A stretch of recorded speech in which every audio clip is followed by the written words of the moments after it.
Welcome to my YouTube channel. This is scientific secret. ഇതിൽ ഞാൻ science related ആയിട്ടുള്ള വീഡിയോസാണ് അപ്ലോഡ് ചെയ്യുന്നത്. അപ്പോൾ ചെറിയ 5 മിനിറ്റ് or 10 മിനിറ്റ്സ് വീഡിയോ ആണ്. അത് NCERT സിലബസിലെയും അല്ലാതെ തന്നെ ഇൻട്രസ്റ്റിംഗ് ടോപ്പിക്കൊക്കെയാണ് ഇതിൽ ഞാൻ അപ്ലോഡ് ചെയ്യാറ്. അപ്പോൾ നിങ്ങൾ ആദ്യമായിട്ട് കാണുകയാണെങ്കിൽ തീർച്ചയായിട്ടും സബ്സ്ക്രൈബ് ചെയ്യണം. നമുക്ക് നേരെ വീഡിയോയിലേക്ക് പോകാം. So today we are discussing another interesting topic, that is what is a nebula. നെബ്യൂല എന്ന് പറഞ്ഞാൽ it is A cloud of dust and gas ആണ്.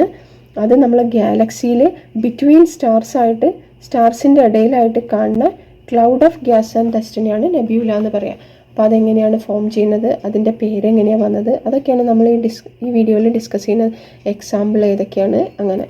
അപ്പോൾ നമുക്ക് തിയറിയിലേക്ക് പോകാം. A nebula is an enormous cloud of dust and gas that occupying the space between the stars. Most nebula are formed from the gas and dust thrown out by the explosion of a dying star, while some are formed from the gas that is already in the interstellar medium. അപ്പം നെബ്യൂല എന്ന് പറയുന്നത് dust and gas കൊണ്ട് form ചെയ്യുന്ന clouds ആണ്. നമ്മൾ usually ആകാശത്തിൽ കാണുന്ന clouds എന്ന് പറഞ്ഞാൽ വാട്ടർ വേപ്പറും ഡസ്റ്റും കൊണ്ട് ഫോം ചെയ്യുന്നതാണ്. അതേപോലെ ഗാലക്സിയിൽ, അതായത് ക്ലസ്റ്റർ ഓഫ് സ്റ്റാർസ് ഒരു കൂട്ടായിട്ട് ഫോം ചെയ്യുന്നതാണ് ഗാലക്സിയിലുള്ള സ്റ്റാർസിൻ്റെ ഇടയിൽ ബിറ്റ്വീൻ ആയിട്ടുള്ള സ്പേസിൽ ഉണ്ടാവുന്ന ഡസ്റ്റ് ആൻഡ് ഗ്യാസിൻ്റെ ക്ലൗഡാണ് ഈ നെബ്യൂല. അത് ഫോം ചെയ്യുന്നത് എങ്ങനെയാണെന്ന് വെച്ചാൽ സംടൈംസ് ഡൈയിങ് സ്റ്റാർ എക്സ്പ്ലോഡ്. അപ്പം ഏതൊരു സ്റ്റാറിൻ്റെയും ലൈഫ് സ്പാൻ കഴിഞ്ഞ് കഴിഞ്ഞാൽ അത് എക്സ്പ്ലോഷൻ ഉണ്ടാവും. അങ്ങനെ എക്സ്പ്ലോഷൻ ഉണ്ടാകുമ്പം അവിടുന്ന് ഗ്യാസ് ആൻഡ് ഡസ്റ്റ് എമിറ്റ് ചെയ്യും ഈ സ്റ്റാർസിൽ നിന്ന്. ആ ഡസ്റ്റ് ആൻഡ് ഗ്യാസ് കമ്പൈൻ ചെയ്തിട്ട് ക്ലൗഡ് പോലെ ഫോം ചെയ്തിട്ട് നെബ്യൂല ഉണ്ടാവാം. അല്ലെങ്കിൽ ഓൾറെഡി ഇൻ്റർസ്റ്റെല്ലാർ മീഡിയത്തിലുള്ള ഗ്യാസും ഡസ്റ്റും കൂടി കമ്പൈൻ ചെയ്തിട്ടും ഈ നെബ്യൂല ഫോം ചെയ്യാം. അപ്പോൾ എന്താണ് ഇൻ്റർസ്റ്റെല്ലാർ മീഡിയം? ഇൻ്റർസ്റ്റെല്ലാർ മീഡിയം എന്ന് പറഞ്ഞാൽ സ്റ്റാർസിൻ്റെ ഇടയിലുള്ള സ്പേസിനെയാണ് ഇൻ്റർസ്റ്റെല്ലാർ മീഡിയം എന്ന് പറയുക. അവിടെ മാറ്റർ ഉണ്ടാവും ആൻഡ് റേഡിയേഷൻ ഉണ്ടാവും. ഈ മാറ്റർ എന്ന് പറയുന്നത് ഗ്യാസ് ആൻഡ് ഡസ്റ്റ് തന്നെയാണ്. റേഡിയേഷൻ എന്ന് പറഞ്ഞാൽ കോസ്മിക് റേസ് ആണ്. അപ്പോൾ നെബ്യൂല രണ്ട് തരത്തിലാണ് ഫോം ചെയ്യുക. ഡൈയിങ് സ്റ്റാർ എന്നും അല്ലെങ്കിൽ ഇൻ്റർസ്റ്റെല്ലാർ മീഡിയത്തിലുള്ള ഗ്യാസും ക്ലൗഡും കൂടി കമ്പൈൻ ചെയ്തിട്ടുമാണ് ഈ നെബ്യൂല ഫോം ചെയ്യുക. പിന്നെ എങ്ങനെയാണ് നെബ്യൂല എന്നുള്ള പേര് വന്നത്?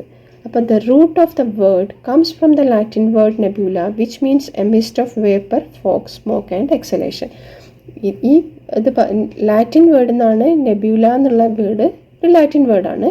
അതിൻ്റെ മീനിങ് എന്താണെന്ന് വെച്ചാൽ ലാറ്റിനിലെ നെബ്യൂല എന്ന് പറഞ്ഞാൽ ക്ലൗഡ്സ് ആണ്. അപ്പം a cloud of mist, vapour, fog and സ്മോക്കിനെയാണ് ലാറ്റിനിൽ നെബ്യൂല എന്ന് പറഞ്ഞത്. ആ വേർഡ് തന്നെയാണ് ഇവിടെ നെബ്യൂല എന്നുള്ള വേർഡായിട്ടും യൂസ് ചെയ്യുന്നത്. പിന്നെ ഹൂ ഡിസ്കവേർഡ് നെബ്യൂല? ആരാണ് ഈ നെബ്യൂല ഫസ്റ്റ് തന്നെ ഡിസ്കവർ ചെയ്തത്? അപ്പോൾ in 1964 a Persian astronomer Abad al-Rahman al-Sufi first mentioned it as a cloud in his book. In the first planetary nebula to be discovered was the Dumbbell Nebula M27 by Charles Messier in 1764.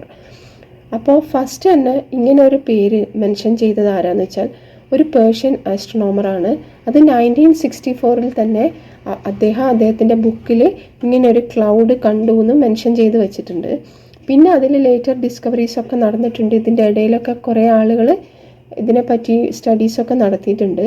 പക്ഷേ officially നമ്മൾ പറയുമ്പോൾ ഈ first planetary നെബ്യൂല discover ചെയ്തത് ആരാന്ന് ചോദിച്ചാൽ that is Charles messier and it is in 1764. അതിൻ്റെ പേരാണ് dumbbell നെബ്യൂല or M27. അതാണ് അതിൻ്റെ പേര്. അപ്പോൾ ഫസ്റ്റ് നെബ്യൂല ആരാ കണ്ടുപിടിച്ചത്, അതിൻ്റെ പേരെന്താന്ന് നമുക്കിതിൽ നിന്നൊരു ക്വസ്റ്റ്യൻ ആയിട്ട് കിട്ടി. ഇനി അടുത്തത് എന്താണെന്ന് വെച്ചാൽ where are the nebula and can I see it? അപ്പം നമുക്കത് കാണാൻ പറ്റുമോ? അത് എവിടെയാണ് ഫോം ചെയ്യുന്നത്? നമ്മൾ നേരത്തെ പറഞ്ഞ പോലെ തന്നെ it is in the interstellar medium. അപ്പോൾ നമുക്കതിൻ്റെ തിയറി ഒന്ന് നോക്കാം. Nebula exist in the interstellar space. Some nebula are bright enough to be seen with naked eye. അപ്പോൾ ഇൻ്റർസ്റ്റെല്ലാർ സ്പേസിലാണ് ഈ നെബ്യൂല ഉണ്ടായിരിക്കുക. അതെന്ന് പറഞ്ഞാൽ വേറൊന്നുമല്ല, cloud of dust and gas ആണ്. അപ്പോൾ നമ്മൾ കാണുമ്പോൾ ക്ലൗഡ്സ് പോലെ ഉണ്ടായിരിക്കും. ചിലതൊക്കെ വിസിബിൾ ആയിരിക്കും, കാരണം നമുക്ക് നമ്മളെ നേക്കഡ് ആയിക്കൊണ്ട് തന്നെ കാണാൻ പാകത്തിന് എത്ര ബ്രൈറ്റ് ആയിരിക്കും. ഈ നെബ്യൂലാൻ്റെ ബ്രൈറ്റ്നെസ് ഡിപ്പെൻഡ് ചെയ്യണത് അതിൻ്റെ ചുറ്റും നിന്ന് ഷൈൻ ചെയ്യുന്ന സ്റ്റാർസിൻ്റെ നമ്പേഴ്സ് അനുസരിച്ചാണ്. അപ്പോൾ എത്ര സ്റ്റാർസിൻ്റെ ഇടയിലാണോ ഈ നെബ്യൂല ഉള്ളത് അതിനനുസരിച്ചായിരിക്കും നെബ്യൂലേൻ്റെ ബ്രൈറ്റ്നസ്. അതായത് സ്റ്റാർസ് എന്ന് പറഞ്ഞാൽ it emits it's on light, അതായത് സ്വന്തമായിട്ട് പ്രകാശിക്കുന്നതിനെയാണ് സ്റ്റാർസ് എന്ന് പറയുക. ആ പ്രകാശം തട്ടിയിട്ട് പ്രകാശിക്കുന്നതാണ് പ്ലാനറ്റ്സ്, നെബ്യൂല എല്ലാം. അപ്പം നെബ്യൂല എത്രത്തോളം ബ്രൈറ്റ്നസ് കിട്ടണോ അത് അതിൻ്റെ ചുറ്റും നിന്ന് പ്രകാശിക്കുന്ന സ്റ്റാർസിൻ്റെ എണ്ണത്തിനനുസരിച്ചിരിക്കും. അപ്പോൾ ചില നെബ്യൂലയൊക്കെ തന്നെ നമുക്ക് നേക്കഡ് ഐ കൊണ്ട് വിസിബിൾ ആയിരിക്കും. അതിന് എക്സാമ്പിളാണ് ദ ഓറിയോൺ നെബ്യൂല. അപ്പം the nebula which can be seen with our naked eye എന്ന് ചോദിച്ചാൽ നമുക്ക് എഴുതാം the Orion nebula. Many others are visible through telescopes, and astronomers use very powerful telescopes to take the pictures of a faraway nebula. Many of the NASA space telescopes such as Spitzer Space Telescope and Hubble Space Telescope have captured many images of faraway nebula. അപ്പോൾ മിക്കവാറും എല്ലാ നെബ്യൂലയും നമുക്ക് naked I കൊണ്ട് കാണാൻ പറ്റില്ല. അതിനെ powerful ടെലിസ്കോപ്സ് use ചെയ്തിട്ടാണ് അതിൻ്റെ സ്റ്റഡീസൊക്കെ തന്നെ നടക്കുന്നത്. അപ്പം നാസേൻ്റെ 2 ടെലസ്കോപ്പായ സ്പിറ്റ്സർ സ്പേസ് ടെലസ്കോപ്പും ഹബിൾ സ്പേസ് ടെലസ്കോപ്പുമാണ് നാസ യൂസ് ചെയ്യുന്ന 2 ടെലസ്കോപ്പ് ഈ നെബ്യൂലേൻ്റെ ഇമേജസ് ഒക്കെ എടുക്കാൻ. അപ്പം നിങ്ങൾക്ക് അങ്ങനെ ഒരു ക്വസ്റ്റ്യൻ വന്നാലും നിങ്ങൾക്ക് ഈ ടെലസ്കോപ്പിൻ്റെ പേര് എഴുതാം. അതായത് Spitzer space telescope and Hubble space telescope. ഈ 2 ടെലസ്കോപ്പ് യൂസ് ചെയ്തിട്ടാണ് നാസ ഈ നെബ്യൂലേൻ്റെ പിക്ചേഴ്സൊക്കെ എടുക്കുന്നത്. The closest known nebula to Earth is called Helix Nebula and the remnant of a dying star, possibly one like the Sun. അപ്പോൾ നമ്മളെ എർത്തിനോട് closest ആയിട്ടുള്ള ഒരു നെബ്യൂല ആണ് helix നെബ്യൂല. അപ്പോൾ ഈ ഹെലിക്സ് നെബ്യൂല ഉണ്ടായത് എങ്ങനെയാണെന്ന് വെച്ചാൽ ഒരു ഡൈങ് സ്റ്റാർ എന്നുള്ള ഡസ്റ്റും ഗ്യാസും കൂടി കമ്പൈൻ ചെയ്തിട്ട് ഫോം ചെയ്തതാണ് ഈ ഹെലിക്സ് നെബ്യൂല. അപ്പം നമ്മളെ ക്ലോസസ്റ്റ് നെബ്യൂല ഏതാണെന്ന് ചോദിച്ചാൽ നമുക്ക് എഴുതാം ഹെലിക്സ് നെബ്യൂല. അത് ഫോം ചെയ്തത് ഒരു ഡൈങ് സ്റ്റാർ എന്നാണ്. And the helix nebula is approximately 700 light years from Earth, and this will take 700 years to reach this nebula if one travel at the speed of light. അപ്പോൾ ഈ 700 years light ഡിസ്റ്റൻസിലാണ് ഈ helix നെബ്യൂല ഇരിക്കുന്നത്. അപ്പോൾ ഈ 700 light years എന്ന് പറഞ്ഞാൽ നമ്മൾ ലൈറ്റിൻ്റെ സ്പീഡിൽ ട്രാവൽ ചെയ്യുകയാണെങ്കിൽ, അപ്പോൾ ലൈറ്റിൻ്റെ സ്പീഡ് എന്താ 3 × 10⁸ meter/second ആണ് ലൈറ്റിൻ്റെ വെലോസിറ്റി. ആ സ്പീഡിൽ നമ്മൾ ട്രാവൽ ചെയ്യുകയാണെങ്കിൽ നമുക്ക് ആ നെബ്യൂലയിൽ എത്തണമെങ്കിൽ തന്നെ 700 years എടുക്കും. അതാണ് ഏറ്റവും ക്ലോസസ്റ്റ് ആയിട്ടുള്ള നെബ്യൂല. അപ്പോൾ 700 years വെരി ഫാസ്റ്റായിട്ട് നമ്മൾ റൺ ചെയ്ത് പോവുകയാണെങ്കിലേ നമുക്ക് ആ നെബ്യൂലയിൽ 700 years കഴിഞ്ഞിട്ട് എത്താൻ പറ്റുള്ളൂ. അതാണ് ഏറ്റവും ക്ലോസസ്റ്റ് ആയിട്ടുള്ള ഹെലിക്സ് നെബ്യൂല. ഇനി star nurseries. What is star nurseries? അപ്പോൾ നമുക്കതൊന്ന് നോക്കാം. Some nebula are regions where new stars are beginning to form, and this is why they are called star nurseries. And a nebula is made up of dust and gas, mostly hydrogen and helium, and these dust and gas are very spread out. However, gravity can slowly pull together clumps of this dust and gas. As each clumps get bigger in size, its gravity gets stronger. Eventually the clump gets so big that it collapses from its own gravity, and this collapse causes the material at the center of the cloud to heat up, and it is this hot core that is the beginning of a star. അപ്പോൾ ഈ നെബ്യൂല ആണ് star nurseries എന്ന് പറയാം. അതായത് എന്താ കാരണം? Star nursery ഏതാന്ന് ചോദിച്ചാൽ നമ്മൾ എഴുതേണ്ടത് ആൻസറാണ് നെബ്യൂല. കാരണം എന്താ വെച്ചാൽ many of the stars are formed from this nebula. ഈ നെബ്യൂലയിൽ നിന്നാണ് മോസ്റ്റ് ഓഫ് ദ സ്റ്റാർസും ഫോം ചെയ്യുന്നത്. സ്റ്റാർസ് ഡൈ ചെയ്യുമ്പം അതിൽ നിന്ന് നെബ്യൂലയും ഫോം ചെയ്യും. ഈ നെബ്യൂലയിൽ നിന്നാണ് മിക്കവാറും എല്ലാ സ്റ്റാർസും ഫോം ചെയ്യുന്നത്. അതുകൊണ്ട് സ്റ്റാർ നഴ്സറീസ് എന്നാണ് നെബ്യൂലേനെ പറയുന്നത്. കാരണം എന്താ വെച്ചാൽ നെബ്യൂല ഉണ്ടാക്കിയിരിക്കുന്നത് ഡസ്റ്റും ഗ്യാസസ് ആയ ഹൈഡ്രജൻ ആൻഡ് ഹീലിയമാണ്. 90% ഹൈഡ്രജനും 10% ഹീലിയം കൂടി ആണ് ഈ നെബ്യൂല ഫോം ചെയ്തത്. ഈ ഡസ്റ്റും ഗ്യാസും സെൻറ്റർ ഓഫ് ഗ്രാവിറ്റി കൊണ്ട് അട്രാക്റ്റ് ചെയ്തിട്ട് അത് ക്ലംസ്, അതായത് ഗ്രൂപ്പായിട്ട് കമ്പൈൻ ചെയ്തിട്ടാണ് ഈ നെബ്യൂല ഫോം ചെയ്യുക. ഇങ്ങനെ സെൻറ്റർ ഓഫ് ഗ്രാവിറ്റി മൂലം അതിങ്ങനെ കമ്പൈൻ ചെയ്തിട്ട് അതൊരു ബിഗ് മാസ് ആയി കഴിഞ്ഞാൽ അത് കൊളാപ്സ് ചെയ്യും.